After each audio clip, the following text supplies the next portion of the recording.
a walk-on linebacker who had never played on the line to a team captain, an all Big Ten performer, and a guy who I have to imagine is going to be in an NFL camp at some point in his future. Well, that's what we're hoping for, and I know that's what he's hoping for. It's just been an amazing transformation. He's, to his credit, it's been a lot of it due just to his hard work. He came in here, just before I arrived, like you said, and just has worked his tail off, and really is a product of the system in terms of just learning, growing, maturing. A lot of that has to do with the things that he accomplished down in the weight room. Just in terms of his growth as far as explosiveness, strength, power, speed. He's changed his body a lot over the course of that time. Has endured some injuries, just not major things, but little nicks along the way, and things that D linemen are accustomed to playing with. He's battled through that. A lot of that again due to his toughness and just the training that he's put in over the course of his time here. It's been phenomenal. It's been fun to watch. He's a great guy. Tom Caker. You skipped Chad. That's okay. All right. I'm used to it. That's okay. Coach, I wanted to ask you about Merryweather, Breakney, those guys, the redshirt guys, what they've been like for you, and what have you seen in their development? Yeah, we've got a couple of them. Kenny Merryweather is a really twitched up guy. He's going to be fun to watch. He's got a lot of not personal, but physical growth, I should say, that, he needs to go through just in terms of putting on some size and strength, but he's got really good length. Like I say, he moves really well. He's a flexible guy. He's already shown up in pass rush in terms of just having a real knack for rushing the passer. And we haven't even begun to scratch the surface on, really coaching him up on the finer details of how to get better in that area. So really, really anxious to watch him improve and grow over the course of his career here. Chase has been real steady. He's a big, strong guy. Really anxious to learn. And, all these guys, including Maddox Borcherding Johnson, who's the other guy, in that class. Those guys are working hard. And like all these other guys, like Joe Evans, who we referenced here just a minute ago, going to be a product of the system. Just coming in and doing everything day in and day out that other guys have been asked to do over the course of their careers here. And as they do that, I think you'll see their fundamental base improve, and their opportunity for playing time will be directly related to that. But hardworking guys, fun to be around, very coachable, fit right into our room, just like the others who preceded them.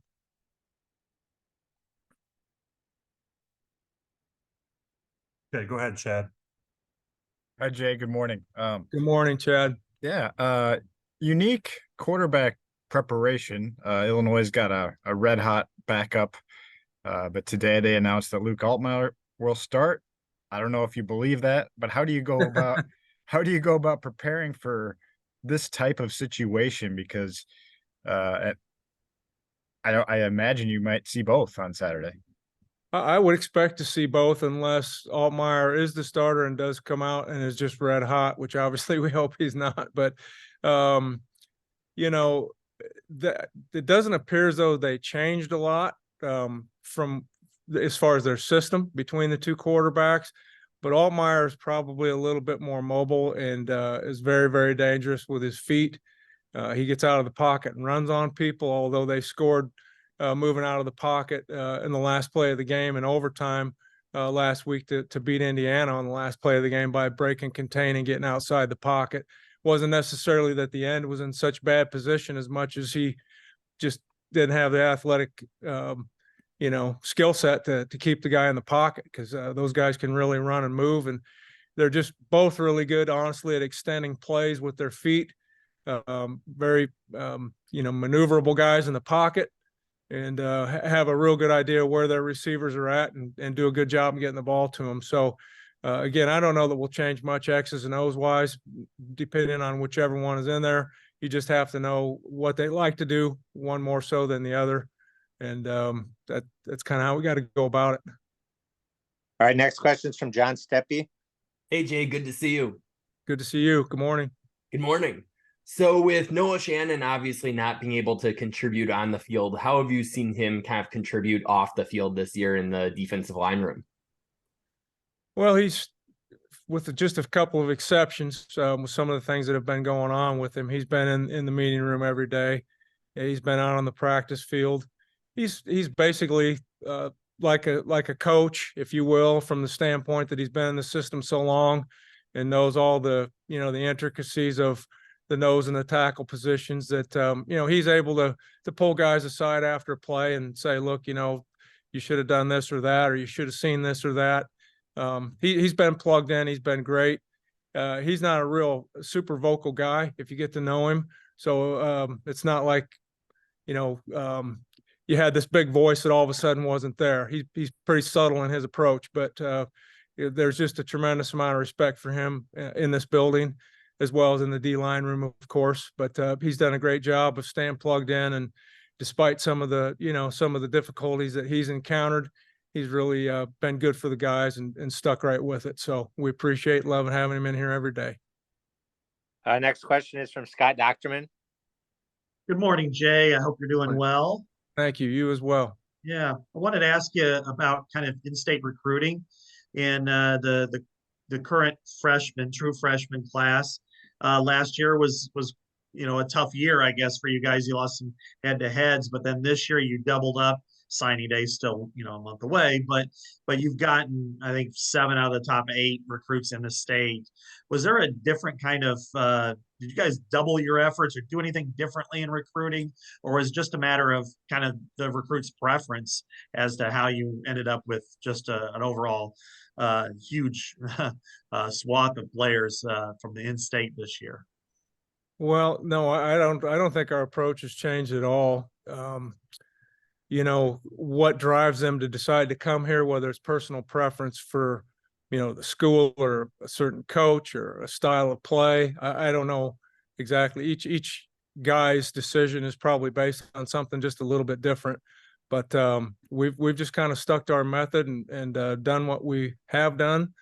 And fortunately, if we can follow through and get all these guys to come and sign with us in December when that date rolls around, then it will be a good class. But it's going to fluctuate a little bit from year to year, probably just based on the numbers of guys available out there and what it is they're looking for out of their experience in college football and in a school. But short answer to your question is no, I don't know that we've done anything differently. Coach, next question is from Cooper Worth. Good morning, Jay. I was just kind of shifting more towards the secondary. I just want your thoughts on Quinn Schilz. I know he's a guy who's been in the program for a while, and just your thoughts on how you've seen him grow and kind of make an impact for the defense to make the job easier for the front four. Well, Quinn's a great guy, and he's another success story, much like Joe Evans. Came in here, worked his tail off, climbed his way up the ladder just through hard work, and just being a coachable guy who does what the program asks of him day in and day out. He's instrumental in doing with what we have to do on the back end defensively, which also ties into the linebackers and eventually the front. The free safety and the Mike linebacker probably have the most control, if you will, of checks, front checks, coverage checks, overall defensive adjustment checks, things that we have to do to get ourselves lined up and ready to play. And I know the casual observer out there kind of views Iowa as a vanilla kind of a defense, but we're pretty far from it in all honesty. And we've evolved a little bit, changed some things over the course of the time that I've been here, and it's been fun to watch and be a part of. But I can just tell you this, that guys that play his position, they have to have great football IQ. They have to have some leadership skills. He has both of those. And on top of that, he's made some really clutch plays for us and has just been really consistent and steady back there. And it takes somebody with a lot of moxie and a good football IQ to keep everything going and staying in sync on the back end. So he's done really well for us. Our next question is from Tom Kakert. Coach, more of a kind of a personal question, but what's your Sundays like with the last few years with 2 sons in the NFL and your job responsibilities at the University of Iowa?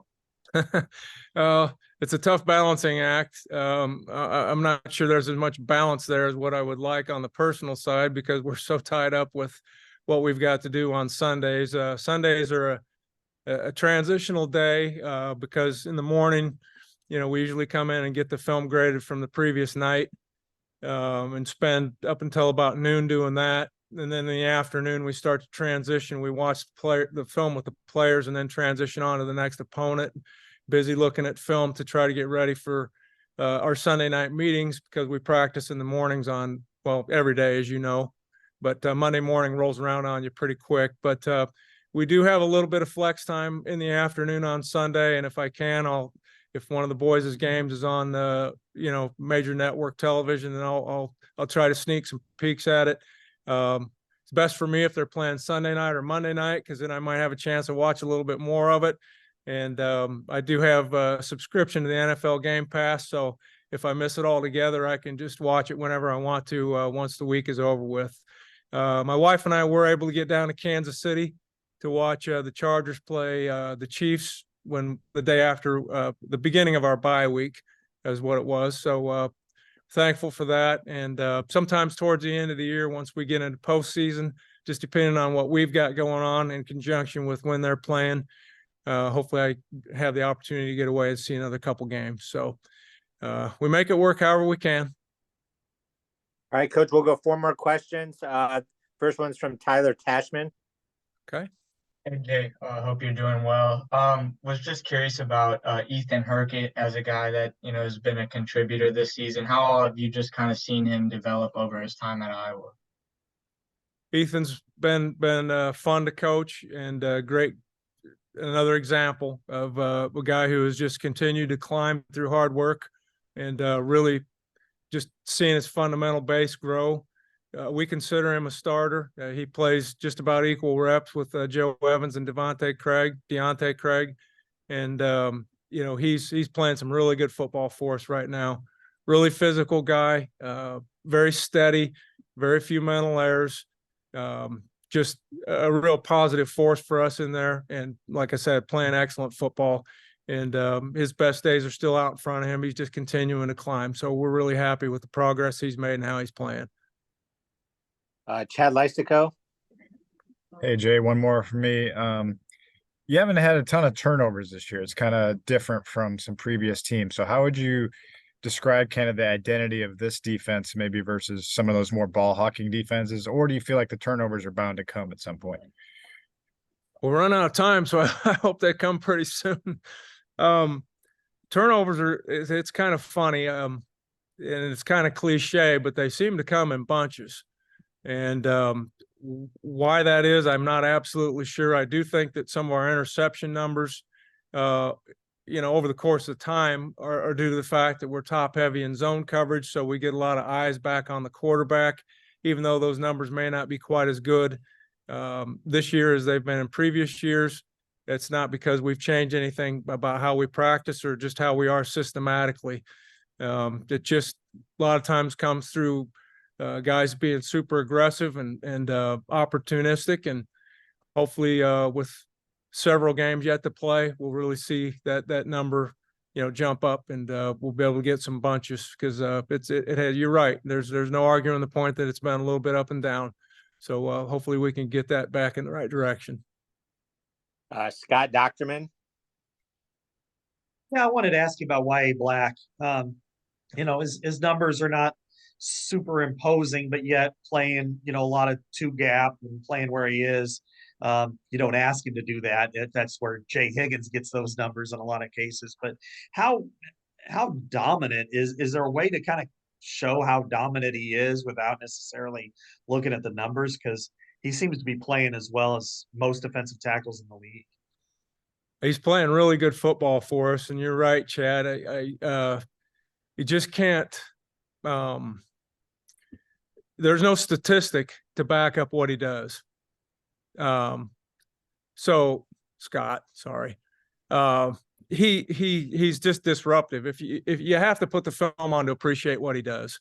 He knocks the line of scrimmage back, which is really what we want to do. We're obviously we have gap responsibilities and things of that nature, but we're more concerned about being able to push the line of scrimmage back. And he does a great job of that. He had a critical sack here 2 games back, just through knockback against the guard that was pass pro-ing him, and came off and made a nice play, had a good sack in the game. And it just, his size, his physicality, and I've said this before about him, and I'll say it again. I think he's probably got the highest football IQ in our entire room. He's a very, very smart football player. Understands protections, understands blocking schemes, understands pre-snap body language from the offense. Just a very sharp player. And good to see him get through this season, without getting nicked up. He's had so many injuries that he's dealt with in the past. And I think we're seeing everything we expected we could see if we would get him healthy and, string together a progression of games where he could just keep going without injury. So hopefully he continues along those lines, and he's having a real good year. All right, Coach, last question will be from Elliot Clough. Morning, Jay. I don't think we've met, so I'm Elliot, obviously. Nice to meet you. Nice to meet you. Antario Thompson is a guy that on special teams, it just seems like you have to make sure you're watching every time that the opposing team is punting. Also just kind of an athletic freak from what we've seen. How have you seen him grow? And is he a guy that, Hawkeye fans should definitely be aware of, especially going into next season when you may lose some guys on the D-line? Well, I'm not going to put those expectations on him for next year. Obviously, that's our hope. But that'll come through hard work and just begin to understand the intricacies of his position a little bit more. But he's a very athletic guy for his size, very explosive. As you mentioned, as you referenced, that's showing up in special teams already with being in on 2 block punts. For a guy who is as tall and heavy as he is, he moves exceptionally well.